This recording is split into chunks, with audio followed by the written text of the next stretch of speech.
What is up, guys? Today I have two electronic fan motors we're going to take apart and explore.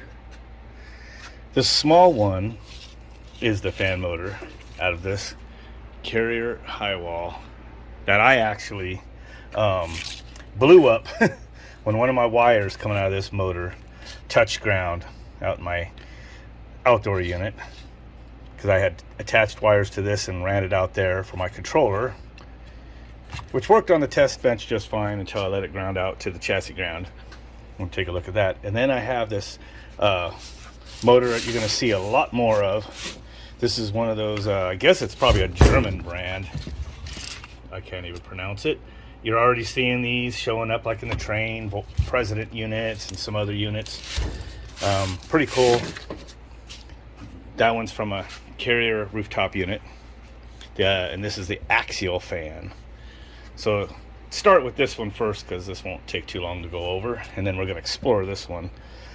So this was in that unit, and I actually had to replace it with I pulled one out of another unit I had, and those were all free, takeoffs that I was using. And you have to see my other videos on that, but basically this is I'm using this for a head unit in here, and then outside is a Frederick VRP unit I dissected, turned into just the outdoor section, connected refrigerant lines there, and did some voodoo with some homemade little controllers to interface the fan motor to the Frederick's controller, and it's working. This is the VRP outside. This is communicating to the VRP outside, and then the VRP signals going to this motor, and then I took the tachometer signal and had to manipulate it before sending it back to the speed sensor and the VRP for it to work, and it's happy. But I fried it. I'll show you guys why. I already busted this apart. This is not meant to come apart. There's the back. This is a little piece of plastic. I see that the gap is because they had a bunch of goop, a heat paste of some sort, but it's just really thick, almost like silicone, but they're using it for heat transfer. Right in the middle of that chip there. Now, I already unsoldered the circuit board. If you look here, hopefully this comes out good and I can crop and everything, because I did record. This is 4K. But you have your normal UVW, and I don't know what CON means, but or it could be, maybe that's how it's reading speed, I don't know. So anyway, this whole board comes off, has electronics on the back. I thought maybe I just popped a diode or something like that, but nope. If you look at this thing really close, you can see that there's a crack right there, and see the shiny copper. 230 volts AC comes in, or 208 when you're in a commercial building, and it's rectified, and you have about 300 volts, or 330 in this case, DC, which is then fed into this from the plug in there. They call this high voltage DC and ground, but it's just negative of the DC. It's a common, right? And then between this and these, it generates, this chip generates a 15 voltish DC control voltage, and then you have your input and your tachometer output. But so from this potential to this is your 330 volts. From this potential to this is about 15 volts. But any of those three to ground was close to 300 volts. You get shocked, and also, is why when I let it ground out up there, used to working just with 5 volts across my LCD screen, which it is 5 volts between its negative and its regulated 5 volts going to it, right? But it all powered off of this, actually. No, it was freaking high voltage to ground. Boom.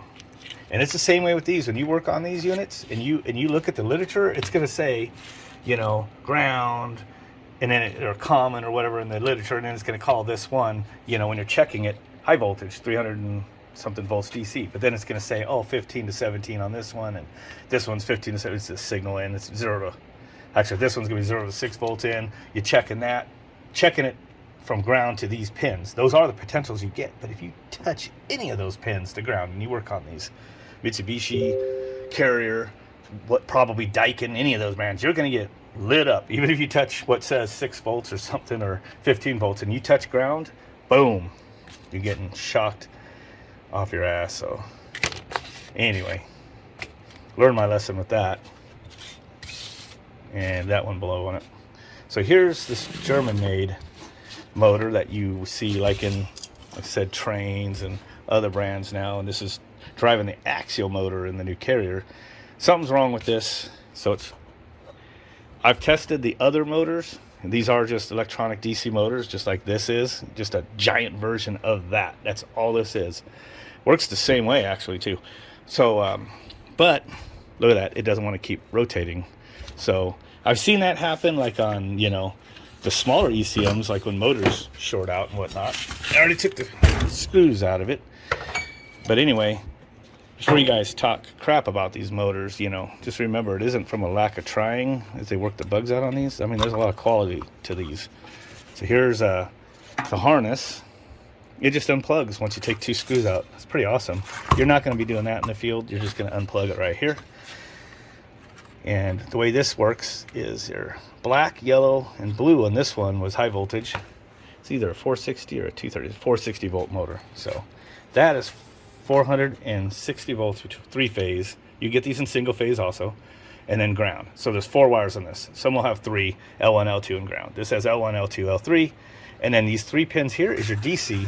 White is negative, but that's common. Orange is your 10 volts, and your gray here is your 2 to 10 volt speed demand that you're sending into this motor, and it will run. And that's why you have that little potentiometer on that circuit board, or these also get hooked up to EMS controllers, and they give the 2 to 10 volts and tell these fans what speed to run. So that's how those work. The thing about this 10 volts DC is it comes from the motor. The motor generates it. It's not generated from the other circuit board that this plugs into. So just, if you don't get 10 volts between white and orange, but you've confirmed you have high voltage going in, motor's bad.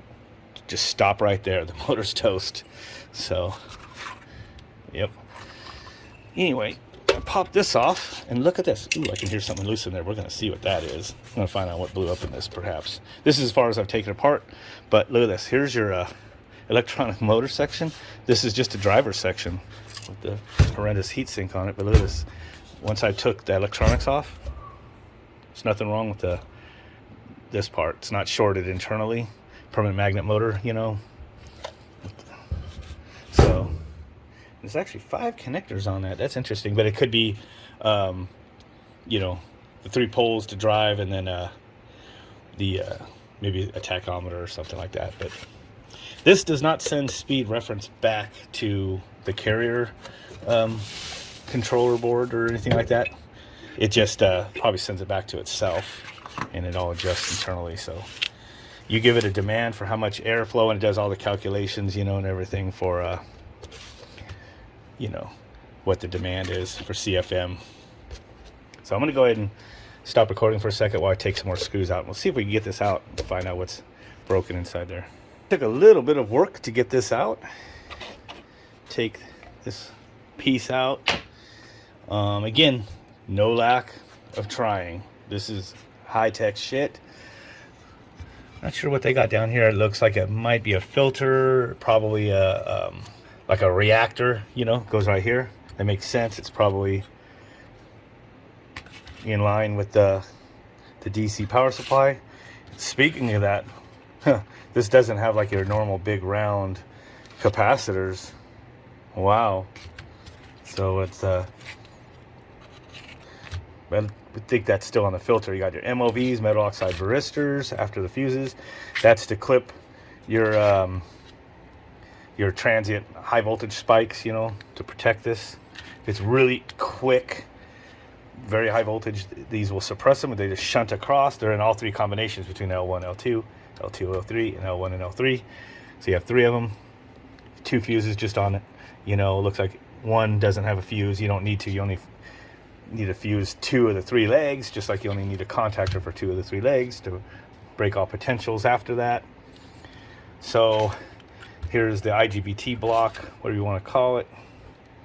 It's probably fried. Well, I know it is, because when you plug this into there, there's going to be 2 of these shorted. In fact, maybe we'll take a reading of that. So this was what was rattling around. I was like, what the heck? It almost looked like something that was painted. It's just like, what the heck? But then I took a quicker look, and it is just something it's gotten hot and cooled off again. It's like fried. Well, what that is, it goes right there, down in that circuit board in there. So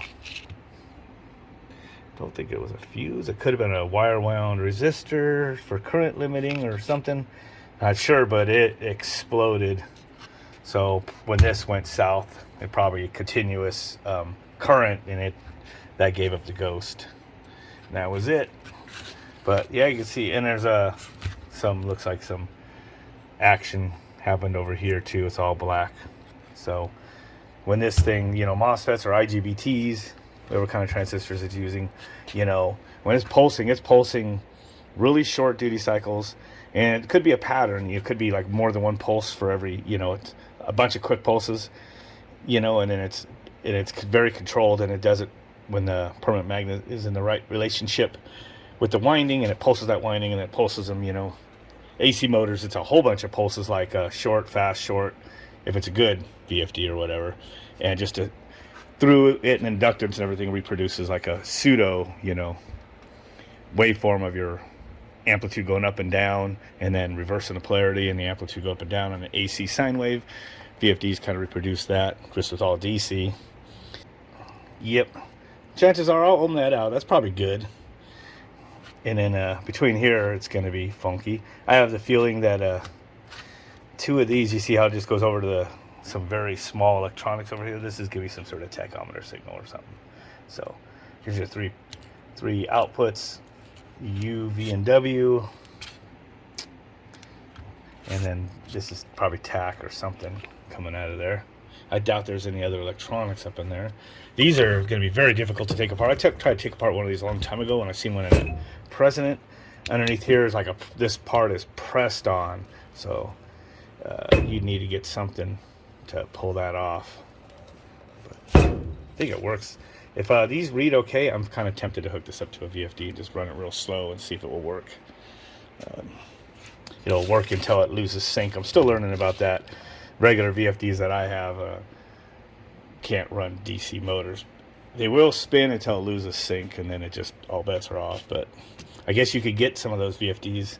I think you get the V model instead of the J model, and it would you could set them up to actually run permanent magnet DC motors. Pretty cool. I got those VFDs all free, so I'm not going to go out of my way to go buy one of those V models. Anyway, that was it. So that was a heat sink right here. Might keep it. I might build something back into this. I don't know, and use it for the heats. I don't know. Actually, very inconvenient shape.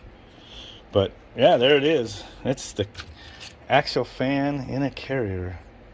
Again, no lack of trying, no shortcuts intended. I mean, if you just look at the tech in this, there's a lot to this motor. And they do have a new revision of this that's supposed to accept dirty power. So they already know they had some issues. Also, don't quote me on it, but I think if if you have any issues on the site with these motors, check your high voltage to ground. See if you have a wild leg, and then contact your rep, because there might be. I think they were saying to hook up the wild leg to one of the inputs. I guess he favored it, but I might be getting confused with one of the VFD driven model units, so don't quote me on that. But I know there was something. I thought it had something to do with this, but I do also know that there is something you can look at on here, and it will say it has right underneath the serial number. I think it is. It mentions like that has the new software in it, the revision, and it's supposed to be an improvement for dirty power, because people are, they're getting weird spikes. You're getting 500 volts, and stuff like that, 460 volt rated stuff. So it's kind of pushing it, and then shit happens. Okay, I have one of my old trusty VFDs out, ready to go. And then I just set up both of these motors. I took this small one and just soldered on 3 wires to U, V, and W terminals. I'm going to put the back plate back on that. And then this one here, I ohmed it out. It's like 15 ohms between each leg. And then these two over here, like I said, might be a tachometer or something. I don't know. They read like almost 0 ohms between them, but I'm sure it's not hooked up to the windings. And then, anyway, we're going to hook it up and see if I can make those turn without their control boards. Okay, have this motor here hooked up to it, and I've got it on 15 hertz. Hit the old run button, see what happens. There she goes.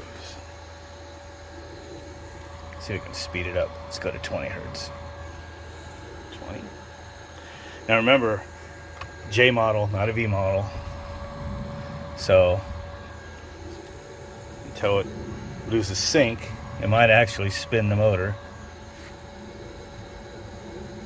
Now this motor actually is very fast, so 60 hertz. We need to start kicking it up a little faster. Let's go to 60 to see if it goes to it. There we go, 60 hertz. Which is slow for this motor, because I believe these motors cruise pretty good. Let's go to 90. It's 90. 120. 120 hertz. Now, you can't see that shaft spin probably, but it is definitely spinning. Should have put a piece of tape or something on it. This is go to 180 hertz. She's singing. Oh, lost sync. And goes a bigger motor. Hear it, hear it, hear it. It's not spinning. You can hear it. It's going to catch up. It's going to sync right when it comes to a stop, probably.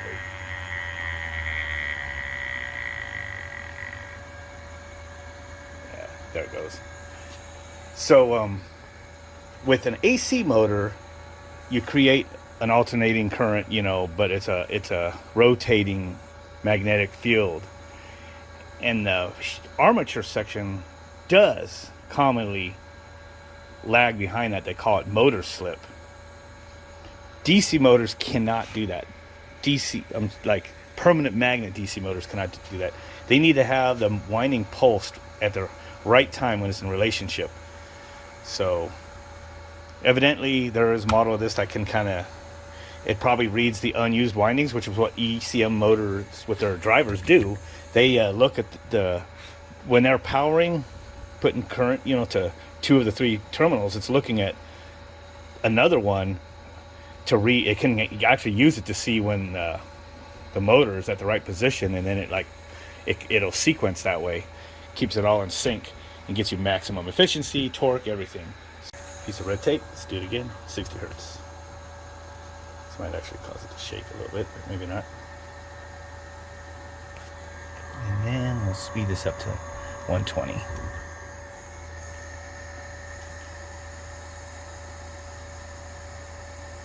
There it is.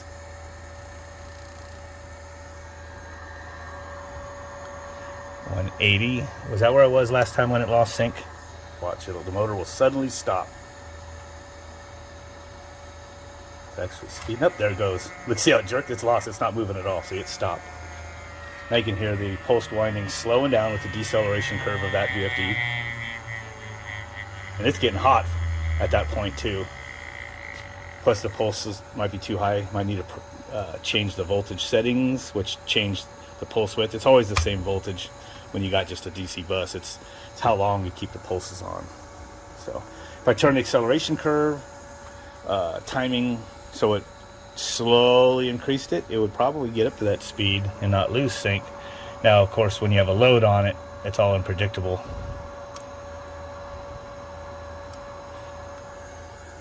So I'm going to shut this down, and I'm going to hook that up. Pretty confident that that's going to also run, but let's just do it just to freaking do it. Okay, moment of truth. Power up. Got the outputs hooked up. Went ahead and put a piece of tape on there. Let's see. We want local 60 hertz. Nah, we're gonna let's try something like 20. Because this has a lot more mass to it. I should have went in here and turned the acceleration curve down. I already saw it almost lost sync there right away. 30, 40.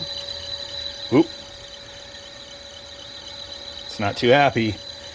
I don't think it's gonna go any faster than that. Dude, I guarantee when this thing fucking locks up, it's gonna spin around and probably pull the cords off of it and everything. I'm just predicting that. Oh, that's actually got smooth there at 60. Interesting. Might have liked that frequency better. 70. And by the way, this is a 460 volt motor, but you know, that was 80 hertz, 90,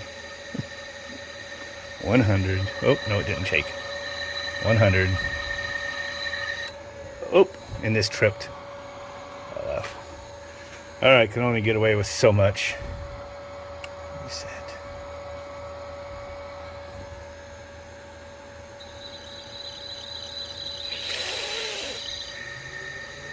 Get there. Oh shit. Oh, that's a cool looking pattern on the screen that I was making like a freaking, I don't know if it's going to reproduce it when I play it back, but it had like the speed of this and the frame rate of my camera had like the radioactive symbol. It's fucking awesome. Let's try that again. Reset. Local. Run. Of course I have to get the camera at the right distance. There's 4, 3, there it was. Oh, now it's in 2. Hey, did it make it? It's actually, oh, it tripped. There we go. It's kind of interesting to see the position of that with the frame rate of my video. Of course, watching it live might be a little different than the playback, but usually it's not. But let's step this back down like 80 hertz. It seemed to be pretty smooth.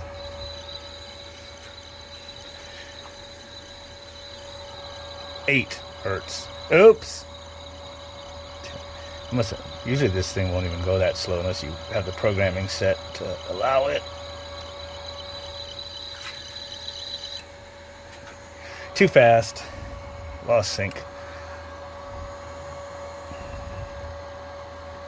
30.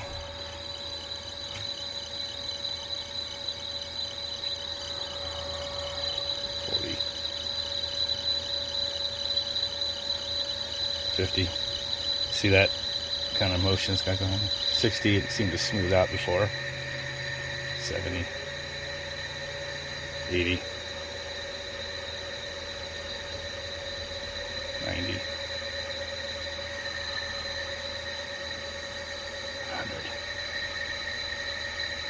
About 95 or so is probably where I get that nice little pattern on the screen. So anyway, pretty interesting. So technically the motor section is good on here. The motor section is good on here. You just need drivers for them, but not going to do that. But so anyway, that will do it for today's experiment. Don't forget to like and subscribe. Do not slack, all that shit. Catch you guys on another one.